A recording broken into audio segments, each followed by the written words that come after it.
Great personalities میں خوش آمدید، میں ہوں بلال سبکر۔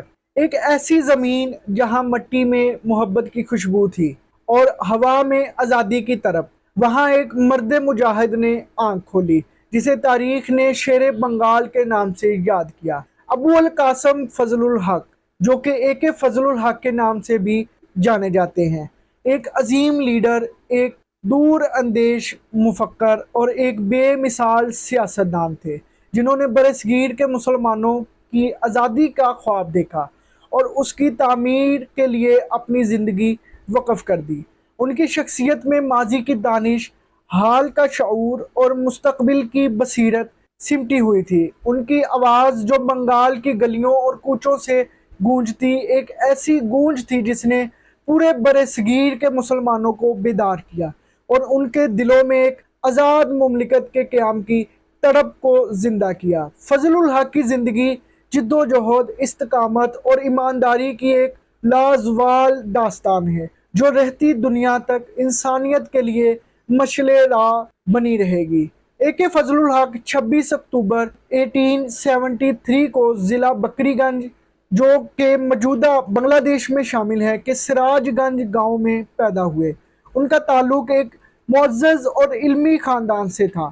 ان کے والد کا نام مولوی واجد علی تھا، جو ایک معروف وکیل اور اسلامی عالم تھے۔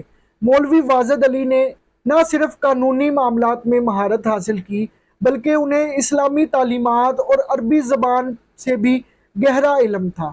ان کی والدہ ایک مذہبی اور نیک خاتون تھی جو اپنے بیٹے کی تعلیم و تربیت میں اہم کردار ادا کرتی۔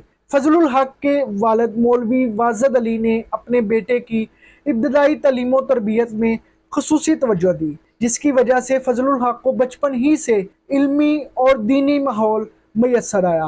ان کے گھرانے کی علمی روایات نے ان کی شخصیت کی تشکیل میں اہم کردار ادا کیا اور انہیں ایک دانشورانہ اور باضمیر سیاستدان بنایا۔ ابو القاسم فضل الحق نے اپنی ابتدائی تعلیم اپنے گاؤں میں حاصل کی، جہاں ان کی والدہ نے انہیں قرآن مجید کی تعلیم دی۔ اس ابتدائی دینی تعلیم کے بعد انہوں نے کلکتہ کے معروف تعلیمی ادارے پریزیڈنسی کالج میں داخلہ لیا۔ پریزیڈنسی کالج اس وقت کے بنگال کا ایک معتبر تعلیمی ادارہ تھا، جہاں سے متعدد نامور شخصیات نے تعلیم حاصل کی۔ پریزیڈنسی کالج میں اے کے فضل الحق نے اپنی تعلیمی صلاحیتوں کا لوہا منوایا اور اعلیٰ نمبروں کے ساتھ امتحانات پاس کیے۔ ان کی محنت، علم سے محبت اور ذہانت نے انہیں ایک نمایاں طالب علم کے طور پر ابھارا۔ فضل الحق نے کلکتہ یونیورسٹی سے بیچلرز اور ماسٹرز کی ڈگریاں حاصل کی۔ تعلیم کے میدان میں ان کی کامیابیوں نے انہیں مزید آگے بڑھنے کی تحریک دی۔ فضل الحق نے اپنی اعلیٰ تعلیم مکمل کرنے کے بعد قانون کی تعلیم حاصل کرنے کا فیصلہ کیا۔ انہوں نے کلکتہ یونیورسٹی سے قانون کی ڈگری حاصل کی اور وکالت کے پیشے میں قدم رکھا۔ کلکتہ ہائی کورٹ میں بطور وکیل اپنے کیریئر کا آغاز کیا، جہاں انہوں نے اپنی قانونی مہارت اور علم کی بدولت بہت جلد شہرت حاصل کی۔ ان کی قانونی دلائل کی صلاحیت اور مقدمات کو منطقی انداز میں پیش کرنے کی صلاحیت نے انہیں کلکتہ کے معروف وکلاء میں شامل کر دیا۔ اے کے فضل الحق کی دلچسپی صرف قانونی معاملات میں ہی نہیں، بلکہ علم و ادب، تاریخ اور فلسفے میں بھی گہری دلچسپی تھی۔ وہ متعدد زبانوں پر عبور رکھتے تھے، جن میں بنگالی، انگریزی، عربی اور فارسی شامل تھی۔ ان کی علمی بصیرت اور مختلف موضوعات پر مطالعے نے انہیں ایک دانشورانہ شخصیت کے طور پر فروغ دیا۔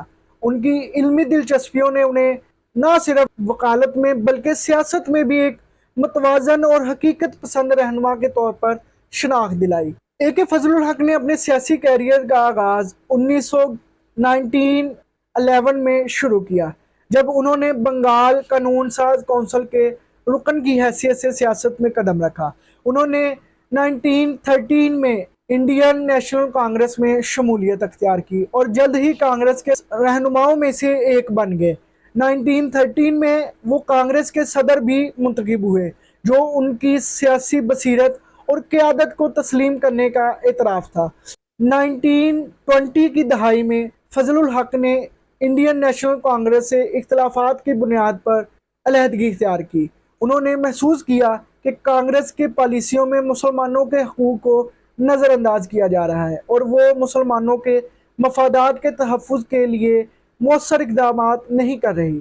اس کے بعد فضل الحق نے 1920 کے بعد آل انڈیا مسلم لیگ میں شمولیت اختیار کی اور مسلمانوں کے حقوق کے تحفظ کے لیے فعال کردار ادا کیا۔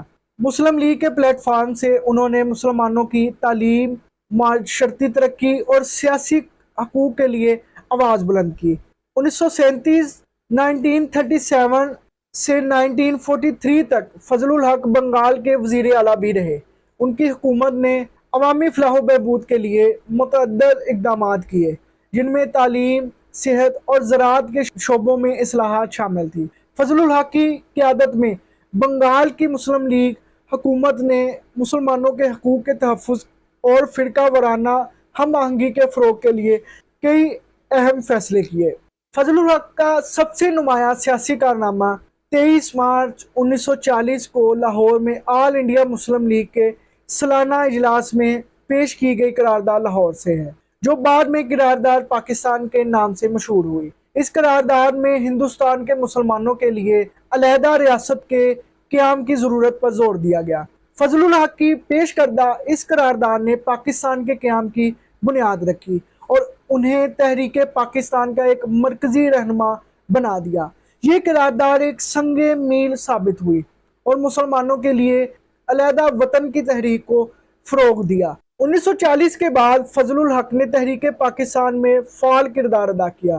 وہ بنگال میں مسلم لیگ کے اہم رہنما بنے اور انہوں نے قیام پاکستان کے لیے عوامی حمایت حاصل کرنے کی کوششیں کی۔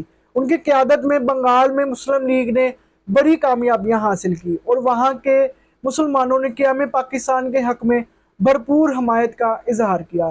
فضل الحق نے تحریک پاکستان کے دوران عوامی جلسوں، تقاریر اور خطبات کے ذریعے مسلمانوں میں آزادی کی جد و جہد کے حق میں جوش و خروش پیدا کیا۔ ان کی تقاریر نے عوام کو تحریک پاکستان کی اہمیت اور ضرورت کا احساس دلایا اور مسلمانوں کو ایک علیحدہ وطن کے قیام کے لیے متحد کیا۔ فضل الحق کی عوامی حمایت نے تحریک پاکستان کو وسیع پیمانے پر پذیرائی دلانے میں مدد فراہم کی۔ فضل الحق نے مسلم لیگ کے منشور کو فروغ دینے میں اہم کردار ادا کیا۔ انہوں نے اس بات کو واضح کیا کہ مسلم لیگ کا مقصد مسلمانوں کے لیے ایک آزاد اور خود مختار ریاست کا قیام ہے۔ فضل الحق نے مسلم لیگ کے مقاصد کو عوام تک پہنچایا اور انہوں نے اس بات پر آمادہ کیا کہ مسلم لیگ ہی مسلمانوں کے حقوق کی سب سے بڑی محافظ ہے۔ فضل الحق نے قائد اعظم محمد علی جناح کے ساتھ قریبی تعاون کیا اور تحریک پاکستان کے مقاصد کے لیے مشترکہ طور پر کام کیا۔ ان کی قائد اعظم کے ساتھ ہم آہنگی اور تعلقات نے تحریک پاکستان کو مضبوط کیا اور مسلمانوں کی آزادی کی جد و جہد کو متحد اور منظم رکھنے میں بھی مدد فراہم کی۔ فضل الحق نے تحریک خلافت اور تحریک عدم تعاون میں بھی فعال کردار ادا کیا۔ انہوں نے مسلمانوں کے حقوق کے لیے ان تحریکوں میں بھی شرکت کی اور انگریز حکومت کے خلاف جد و جہد بھی کی۔ ان کی یہ جد و جہد مسلمانوں کے سیاسی شعور کو اجاگر کرنے اور تحریک پاکستان کے لیے ایک مضبوط بنیاد فراہم کرنے میں مددگار ثابت ہوئی۔ قیام پاکستان کے بعد فضل الحق نے مشرقی پاکستان میں عوامی مسائل کے حل کے لیے بھی کام کیا۔ انہوں نے جگنو فرنٹ کی قیادت کی اور مشرقی پاکستان میں عوامی حقوق کے تحفظ کے لیے آواز بلند کی۔ ان کی قیادت میں مشرقی پاکستان میں عوامی حمایت حاصل ہوئی اور انہوں نے مشرقی پاکستان کی عوام کے حقوق کے لیے کام کیا۔ فضل الحق نے تعلیمی اور سماجی خدمات کے ذریعے مسلمانوں کی فلاح و بہبود کے لیے بھی کام کیا۔ انہوں نے تعلیمی ادارے قائم کیے اور مسلمانوں کی ترقی کے لیے اقدامات کیے۔ فضل الحق کی کوششوں سے مسلمانوں میں تعلیمی شعور پیدا ہوا اور ان کی سماجی حالت میں بہتری آئی۔ فضل الحق نے فرقہ وارانہ ہم آہنگی کو فروغ دینے کی کوشش کی۔ انہوں نے ہندوؤں اور مسلمانوں کے درمیان امن استحکام برقرار رکھنے کی بھی کوششیں کی اور فرقہ وارانہ کشیدگی کو کم کرنے کے لیے اقدامات کیے۔ ان کی قیادت میں بنگال میں امن و امان برقرار رکھا گیا، جو تحریک پاکستان کے لیے سازگار ماحول فراہم کرنے میں اہم ثابت ہوا۔ فضل الحق نے مسلمانوں کے حقوق کے لیے قانونی جدوجہد بھی کی۔ انہوں نے بنگال میں مسلمانوں کے خلاف ہونے والے ناانصافیوں کو قانونی طریقے سے چیلنج کیا اور ان کے حقوق کے تحفظ کے لیے قانونی جنگیں لڑی۔ فضل الحق کی قانونی مہارت اور جدوجہد نے مسلمانوں کے حقوق کے تحفظ میں اہم کردار ادا کیا اور انہیں انصاف دلانے میں مدد کی۔ AK فضل الحق نے بنگال میں اردو اور بنگالی زبان کے حقوق کے تحفظ کے لیے بھی کام کیا۔ انہوں نے زبان کے مسئلے کو فرقہ وارانہ رنگ دینے کی کوششوں کی مخالفت کی اور دونوں زبانوں کے حقوق کی تحفظ کے لیے مؤثر اقدامات کیے۔ ان کی کوششوں سے بنگال میں اردو اور بنگالی زبانوں کے حقوق کا تحفظ ہوا اور زبان کے مسئلے پر فرقہ وارانہ ہم آہنگی برقرار رہی۔ AK فضل الحق نے ہندوستان کے مسلمانوں کی قومی شناخت کے تحفظ کے لیے بھرپور کوششیں کی۔ انہوں نے اس بات پر زور دیا کہ مسلمان ایک علیحدہ قوم ہیں جن کی اپنی ثقافت، مذہب اور روایات ہیں۔ فضل الحق نے مسلمانوں کے قومی تشخص کو اجاگر کیا اور انہیں اپنے حقوق کے لیے متحد ہونے کی دعوت دی۔ ان کی کوششوں سے مسلمانوں میں اپنے قومی تشخص کے حوالے سے شعور پیدا ہوا اور وہ اپنی ثقافتی اور مذہبی شناخت کے تحفظ کے لیے تحریک پاکستان کی حمایت کرنے لگے۔ قیام پاکستان کے بعد فضل الحق نے مشرقی پاکستان، جو کہ موجودہ بنگلہ دیش ہے، کی سیاست میں اہم کردار ادا کیا۔